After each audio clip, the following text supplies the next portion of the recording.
করার জন্য গেলেন। কাবা শরীফে তিনি হজ করার জন্য গেলেন। আল্লাহর দরবারে রব্বাইকা রব্বাইক বলে হাজির দিলেন। রাত্রি গভীর রজনীতে তিনি স্বপ্নে ঘুমার করে পড়লেন। স্বপ্নে আল্লাহর সাথে কথা শুরু হয়ে গেল। মালিক বিন দিনার আল্লাহকে ডাক দিয়ে বলে, আল্লাহ, হজ করার জন্য লক্ষ লক্ষ মানুষগুলো হাজির হয়েছে। মাওলা গো, এই হজ যে যারা করতে এসেছে তাদের হজ আল্লাহ কবুল করছেনি। মালিক বিন দিনার কি আমার আল্লাহ ডাক দিয়ে বলে, ও মালিক বিন দিনার, আমি রব্বুল আলামিন সকলের হজ কবুল করেছি, কিন্তু একটা ব্যক্তির হজ আমি 40 বছর পর্যন্ত কবুল করি না। শুধু হজ নয়, তার নামাজ কবুল করি নাই, তার তাহাজ্জুদ কবুল করি নাই, তার সদকা কবুল করি নাই, তার রোজা কবুল করি নাই, তার জিকির কবুল করি নাই, তার ইস্তেগফার কবুল করি নাই। হঠাৎ করে ঘুম ভেঙে গেল। আল্লাহকে ডাক দি বলে, আল্লাহ, এই লোকটাকে কি নাম, তার কি পরিচয়? এত হতভাগা লোকটাকে গো, এই মক্কার জমিনে কি নাম, তার কি পরিচয়? এ বন্ধুরা, মালিক বিন দিনারকে ডাক দে বলে, এ মালিক বিন দিনার, তার নামটা হলো মোহাম্মদ ইবনে হারুন সবরকান্দি। আমি আল্লাহ তার 40 বছর পর্যন্ত তার কোনো ইবাদত বন্দেগী করি নাই, তবে তার নামটা আমার বান্দাদের বিশেষ বিশেষ খাতার তালিকার মাঝে তার নামটা উঠে গেছে, কিন্তু তার ডাক আমি আল্লাহ কবুল করি নাই। জোরে জোরে বলুন আল্লাহু আকবার। মালিক বিন দিনার শরীরটা থরথর করে কাঁপতে শুরু করলেন। ফজরের আজান দিল, কাবা শরীফে নামাজ পড়লেন। কাবা শরীফে নামাজ পড়ে তিনি কাবা ঘরে দাঁড়াইয়া গেলেন এবং ডাক দিলেন, ও কাবার বাসীরা, কাবার এলাকার লোকেরা, তোমরা মোহাম্মদ ইবনে হারুনকে চিনোনি? এই নামে কাউকে তোমরা চিনোনি? প্যারে হাজিরিন, বলার সাথে সাথে লোকেরা বলল, এ মালিক বিন দিনার, চিনি চিনি, আমি লোকটাকে আমরা চিনি। এই লোকটা কাবার শরীফে প্রতি ওয়াক্তে জামাতের সহিত নামাজ পড়ে, রাত্রেবেলা সারা রাত্রি তাহাজ্জুদ নামাজ পড়ে, জিকির করে, কোরআন তেলাওয়াত করে। আফদালুল ইবাদাতু তেলাওয়াতুল কোরআন। আল্লাহ তাআলা বলেন, ও পৃথিবীর মানুষেরা, কোরআন তেলাওয়াত হলো সর্বোত্তম ইবাদত। কোরআন তেলাওয়াত বেশি বেশি করো। কোরআন তেলাওয়াত করলে মন ভালো হয়, কলিজা পরিষ্কার হয়, দিল পরিষ্কার হয়, আর কোরআনের উসিলা করে আল্লাহ রাব্বুল আলামিন জাহান্নামের আগুন থেকে মানুষকে জান্নাতে পাওয়াটাই। জোরে জোরে বলুন আল্লাহু আকবার। বন্ধুরা আমার, মালিক বিন দিনার কি বলে, চিনি চিনি। লোকটা কোথায় থাকে, কোন জায়গায় থাকে, তাকে একটু দেখাইবানি, আমি তাকে একটু দেখতে চাই। ওই লোকটাকে আমি একটু দেখতে চাই। কাহারে, লোকটা পুরা কপাল, লোকটা এত দুর্ভাগ্য, তার জীবনের ইবাদত গুলা আল্লাহ কবুল করে না। বন্ধুরা আমার, গভীর খেয়ালে কথাগুলা শোনেন। এ প্যারে হাজিরিন, মালিক বিন দিনারকে বলল, যাও কাবা শরীফ থেকে একটু দূরে মাটির দিকে যাও, যাইলে দেখবি দূরে একটা গাছ আছে, দেখবি দিনের বেলা ওই লোকটা ওই গাছের নিচে নামাজ পড়ে, জিকির করে, তাসবিহ পড়ে। তিনি ফজরের নামাজ পড়ে কাবা ছেড়ে দিলেন, হাঁটে হেঁটে একটু দূর গেলেন, দেখলেন একটা গাছ, সামাদার একটা গাছ। গাছটার নিচে একজন লোক দাঁড়িয়ে আছে, নামাজ পড়তেছে। তিনি হেঁটে হেঁটে পা পা করে তার কাছে হাজির হয়ে গেলেন। দেখে তিনি নামাজ অবস্থায় দাঁড়ায় আছে। নামাজি অবস্থায় দাঁড়ানো অবস্থায় দেখে তিনি চুপ হয়ে দাঁড়াই রইলেন। লোকটা নামাজ শেষ করলেন, সালাম ফিরাইলেন। সালাম ফিরানোর পরে ডাক দে বলে, হে পথিক, কি গো আপনার পরিচয়, কি নাম আপনার? আপনার নামের পরিচয় আপনি দেন, কেন এসেছেন আমার কাছে? মালিক বিন দিনার ডাক দে বলে, হ্যাঁ ভাই, আমি হলাম মালিক বিন দিনার, একজন আল্লাহর বান্দা। সুবহানাল্লাহ কইতেন না? মালিক বিন দিনার লক্ষ্য করে দেখে তার ডান হাতের কবজিটা কাটা, ডান হাতটা নাই, কবজি পর্যন্ত নাই। তার পাশে বসলেন। মালিক বিন দিনার, আপনার কথা বহুবার আমি মানুষের কানে শুনেছি, আপনি একজন আল্লাহর ওলি, কেন আসলেন আমার কাছে বলেন? মালিক বিন দিনার ডাক দিয়ে বলে, আহা, মোহাম্মদ হারুন ইবনে হারুন, তোমার কাছে আসলাম তোমার একটা দুঃখের সংবাদ শোনাইবার জন্য। কি সংবাদ? আল্লাহ রাব্বুল আলামিন তোমার হজ কবুল করে নাই, তোমার ডাক কবুল করে নাই, এই জন্য তোমার কাছে আমি আসলাম। কত দুঃখ, হ্যাঁ, কত কষ্ট। মালিক বিন দিনার কথা বলার পরে মোহাম্মদ ইবনে হারুন সুবরকান্তি মালিক বিন দিনার কে ডেকে বলে, ও মালিক বিন দিনার, এই খবরটা নতুন কিছু নয়, এটা হলো পুরান খবর। বাইরে ভাই, আজ নয়, এই বৎসর নয়, 2 বৎসর নয়, 3 বৎসর নয়, আজ থেকে 40 বছরের মাথায় মালিক বিন দিনার তুমি আমার কাছে আসছো। প্রতি বৎসরে হজের সময় এমন সময় আমার কাছে একজন আল্লাহর ওলি আসে, এসে আমাকে সংবাদ দেয়, আল্লাহ আমার হজ, নামাজ, রোজা, জিকির, তাসবিহ কোনই আল্লাহর দরবারে কবুল হয় না। লা ইলাহা ইল্লাল্লাহ, লা ইলাহা, জোরে সোরে লা ইলাহা লা ইলাহা ইল্লাল্লাহ, লা ইলাহা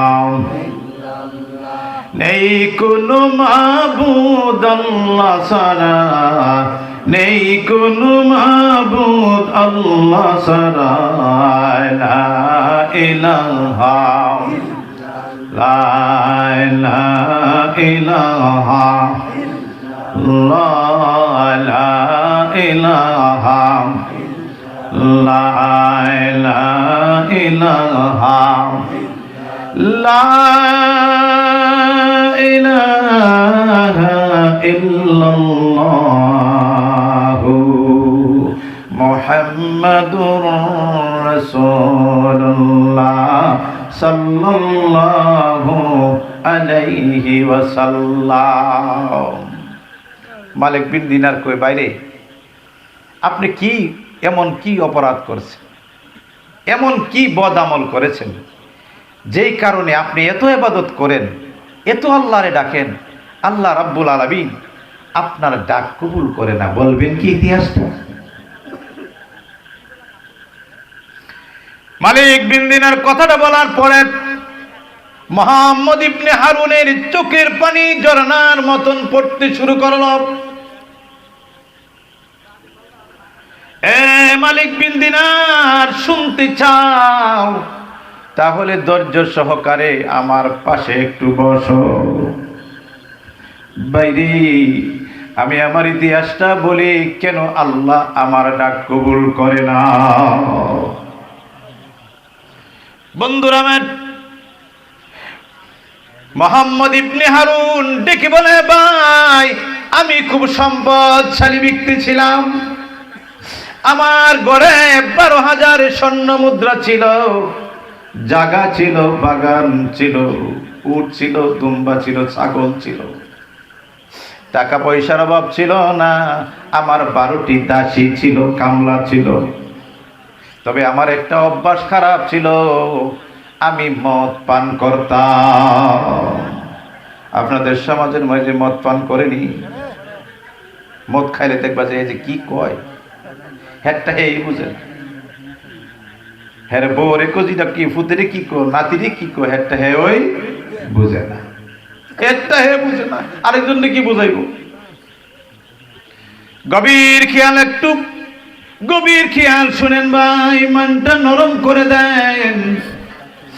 মালিক বিন দিনার ওই সুবরকান্তির দিকে এক নজর তাকায় রইলেন। এইটা হলো কি মাস জানেননি? শবে বরাত। এটা কি মাস? শবে বরাতের মাস। এটার নাম কি? শাবানের মাস। যখন রজব মাস আসতো আল্লাহর নবী দোয়া করতে, আল্লাহুম্মা বারিক লানা রাজাবা ওয়া শাবান ওয়া বাল্লিগনা রমাজান। এই দোয়াটা আল্লাহর নবী পড়তেন। এ আল্লাহ, রজব শাবান মাসের রহমত বরকত আমাকে নসিব করেন, আমাকে দাও, এবং রমজান মাস পর্যন্ত আমাকে হায়াত দান করো। আমার নবী, আপনার নবী, মায়ার নবী সাইয়্যিদুল মুরসালিন মুহাম্মদ রাসূলুল্লাহ সাল্লাল্লাহু আলাইহি সাল্লাম এই দোয়াটা বেশি বেশি করতেন। জোরে জোরে বলুন আল্লাহু আকবার।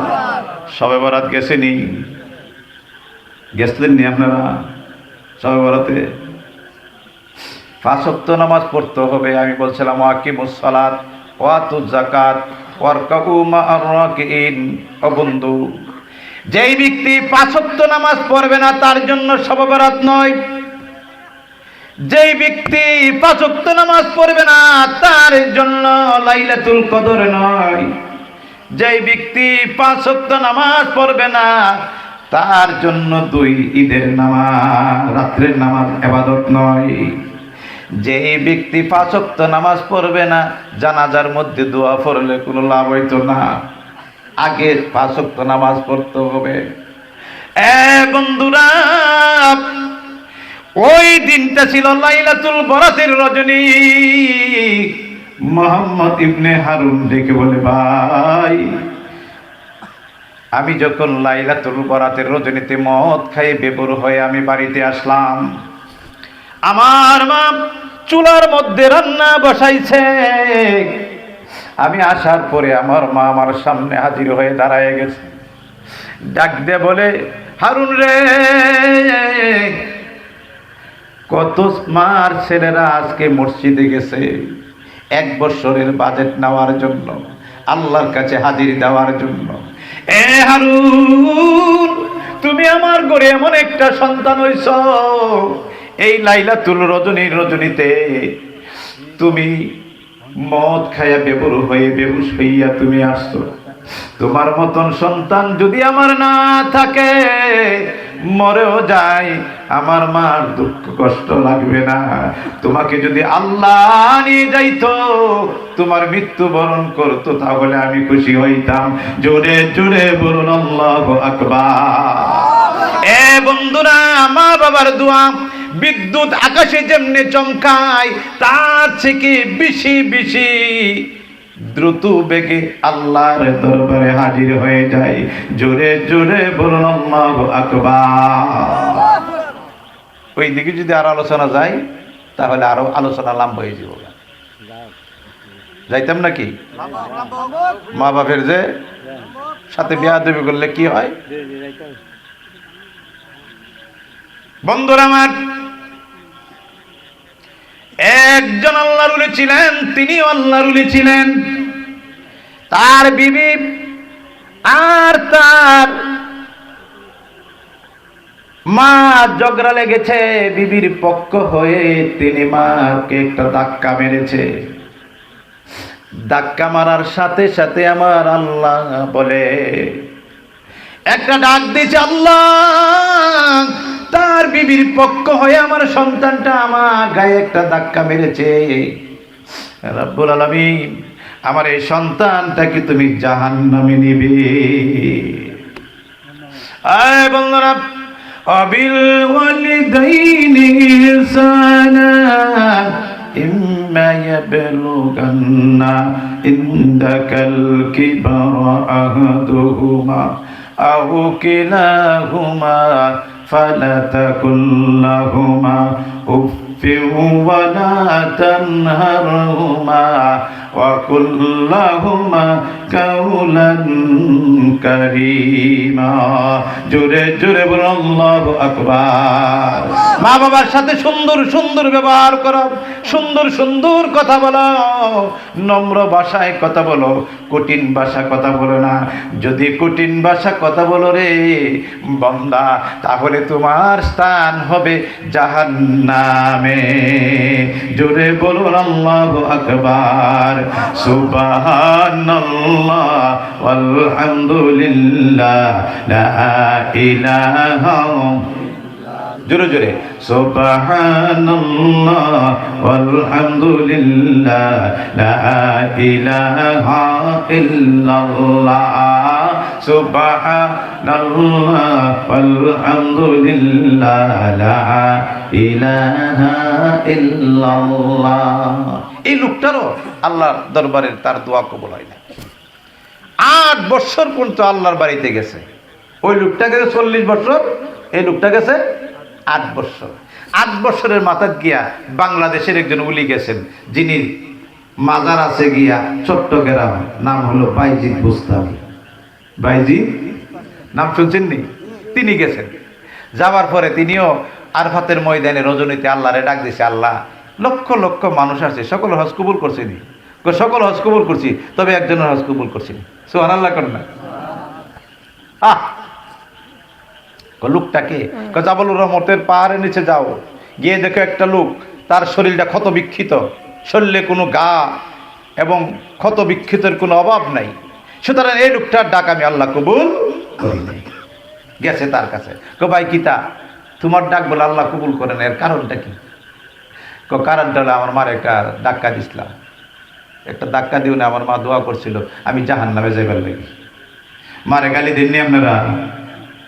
বাপেরে মন্দ করনি? বুড়া হইলে তো অবস্থা খারাপ, মা বাবা হয়ে জায়গা করে তিক্ত।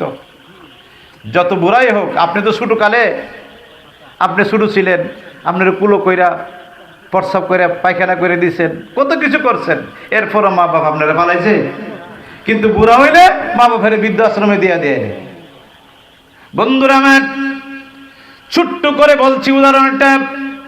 বাইজিদ বুস্তামি সাজদায় পড়ে আল্লাহকে ডাক দিলেন, আল্লাহ আমি বাইজিদ বুস্তামি তোমার কুদরতি পায়ে সাজদা দিলাম। তুমি জানি সাজদা দিলে তুমি খুব পছন্দ করে, এই জন্য সাজদায় পড়ে গেলাম। এ খোদা তাআলা, আমি সাজদায় পড়লাম, সাজদায় পড়ে তোমার কাছে দরখাস্ত করলাম, আল্লাহ যতক্ষণ পর্যন্ত এই বান্দাটাকে তুমি মাফ না করো, ততদিন পর্যন্ত আমি বাইজিদ বুস্তামি মাথা উঠাইব না। বাইজিদ বুস্তামি কিন্তু বিশিষ্ট একজন আল্লাহর ওলি ছিলেন। আল্লাহ ডাক দিয়ে বলে, বাইজিদ রে, জানি তুমি মাথা উঠাইবে না, তোমার মৃত্যু হবে, তবু তুমি মাথা উঠাইবে না। আমার বিশ্বাস তোমার উপরে, আমার বিশ্বাস। তবে বাইজিদ, তার মা দোয়া করেছে তাকে জাহান্নামে দেওয়ার জন্য, তার মার সাথে আমি ওয়াদা করেছি জাহান্নামে নিব। আল্লাহ তুমি জাহান্নামে নেও, আমার কোনো আপত্তি থাকবে না, তবে তুমি তাকে তুমি মাফ করে দাও। আল্লাহ ডাকতে বলে, বাইজিদ রে, তুমি একজন আল্লাহর বিশেষ বিশেষ আমার ওলি। আমার ওলির খাতার মধ্যে, তোমার বিশেষ পাতার মধ্যে তোমার নামটা, তোমার মার দোয়ার কারণে তোমাকে আমি আল্লাহর ওলি বানাইছি। বাইজিদ, এমন পাওয়ার দিয়েছি তোমাকে আমি, তুমি যা চাও তাই আমি কবুল করেছি। এই পর্যন্ত তোমার দরখাস্ত আমি ফেরত দেই নাই। জোরে জোরে বলুন আল্লাহু আকবার। একটু জিকির করি আল্লাহ আল্লাহ আল্লাহ আল্লাহ আল্লাহ আল্লাহ আল্লাহ আল্লাহ আল্লাহ আল্লাহ জোরে সুরে আল্লাহ আল্লাহ আল্লাহ আল্লাহ আল্লাহ আল্লাহ আল্লাহ আল্লাহ আল্লাহ Allah, Allah, Allah, Allah, Allah, Allah. La ilaha illallah Muhammadur Rasulullah sallallahu alayhi wa sallam. আপনার নবী আমার নবী তিনিও মাকে খুব ভালোবাসতেন। তিনির মা মারা গেছেন, আব্বা মারা গেছেন, দুধ মা ছিলেন। হ্যাঁ, একদিন মসজিদে নববীতে তিনি বসে রইলেন। দেখা যায় একজন বৃদ্ধ লোক গুছা হয়ে হাঁটতে হাঁটতে মসজিদের ভিতরে ঢুকতেছে। আল্লাহর নবী সাহাবীদেরকে নিয়ে কথা বলতেছে, হঠাৎ করে তিনি দাঁড়ায় গেলেন। দাঁড়ায় তিনি দরজার দিকে আগাইতে শুরু করলেন। দেখে একজন বৃদ্ধ মহিলা মাথাটা নোয়ে নোয়ে আটতেছে। নবী আমার আগায় গিয়ে তার ডানার মধ্যে হাত দিয়ে ধরলেন, খুব আদর করে নিয়ে আসলেন। নিজের গায়ের রুমালটা বিছায়া দিয়ে বৃদ্ধ মহিলাটাকে বসায়া দিলেন। বসায় যেন মুখটা কানের কাছে নিয়ে যেন কেন ফিস ফিস করে মধুর কথা বলতে শুরু করলেন। কথা বলে আবার বিদায় করে দিয়ে সাহাবীদের সামনে বসে পড়লেন। সাহাবাইরা প্রশ্ন করে, সালতা ইয়া রাসূলুল্লাহ, এই লোকটা কে গো? এত মর্যাদাবান মহিলাটা কে? নবী আমার ডাকতে বলে, চোখের পানি ছেড়ে দিয়ে ডাকতে বলে, ও সাহাবাই কেরামরা, তিনি আমার মা, তিনি আমার মা। জোরে জোরে বলুন আল্লাহু আকবার। হুজুর আপনার মা না মারা গেছে? সাহাবাইরা রে, তিনি আমার দুধ মা। 2.5 বছর তিনি আমাকে দুধ পান করে আমাকে লালন পালন করেছে। তিনি হলেন আমার দুধে মা, তিনি হলেন আমার কলিজার টুকরা মা। জোরে জোরে বলুন আল্লাহু আকবার। বন্ধুরা আমার, আজ থেকে ওয়াদা করবেন, মনে মনে ইরাদা করে যাবেন, যাদের মা বাপ দুনিয়ার বুকে আছে, বাড়ি থেকে যখন সূর্য উঠবে তাদেরকে আপনি কপালে চুমু দিবেন। একটা চুমু দিলে রাব্বুল আলামিনের আরশ পর্যন্ত তোমার আমল নামায় সওয়াব ভরপুর করে দিবে। বন্ধুরা আমার, মার কদর বাবার কদর অত্যন্ত বেশি, সুতরাং তাদের হক আদায় করেন। অবিল ওয়ালিদাইনি ইহসানা, তাদের সাথে সুন্দর সুন্দর কথা বলেন, সুন্দর ব্যবহার করেন, কটুর ব্যবহার করবেন না। বাইজিদ বুস্তামি আল্লাহর কাছে ডাক দিয়ে বলে, আল্লাহ মাবুদ রে, তুমি মাফ করছো নি? মাফ করছি। তবে বাইজিদ তাকে শোনায়া দাও, তাকে জানায়া দাও, আমি আল্লাহ তাকে মৃত্যু দেওয়ার পরে আমি তাকে জাহান্নামে নিব। মার সাথে বেয়াদবি করলে যে কি শাস্তি হয়, এই শাস্তিটা তাকে অনুভব করাইয়া যন্ত্রণা দিয়া আমি আল্লাহ তাকে জান্নাতে দিব। জোরে জোরে বলুন আল্লাহু আকবার। মুহাম্মদ ইবনে হারুন ডেকে বলে, ও মালিক বিন দিনার, শুনো শুনো, আমার কথাগুলো শুনো। আমি যখন আসলাম, ঘরের সামনে যখন হাজির হইলাম, আমার মা চুলা থেকে উঠাইয়া আমার বুকের মধ্যে একটা আঘাত করলো, আঘাত করে আমার মা ডাকতে বলে, তোমার মতন এমন নিষ্ঠুর, এমন বেআমলি সন্তান যদি না থাকে, যদি মারা যায় আমার কোনো আপত্তি নাই। এই কথা বলার সাথে সাথে আমার মা আরেকটা আঘাত করলেন আমার বুকের মাঝে। আঘাত করার সাথে সাথে আমার শরীরটা রাগ উঠে গেল। আমি যে মদ পান করলাম, আমার হিতাহিত জ্ঞান নাই, আমার মেজাজ ভালো নাই, আমার মাকে আমি আক্রমণ করতে শুরু করলাম। জোরে জোরে বলুন নাউজুবিল্লাহ।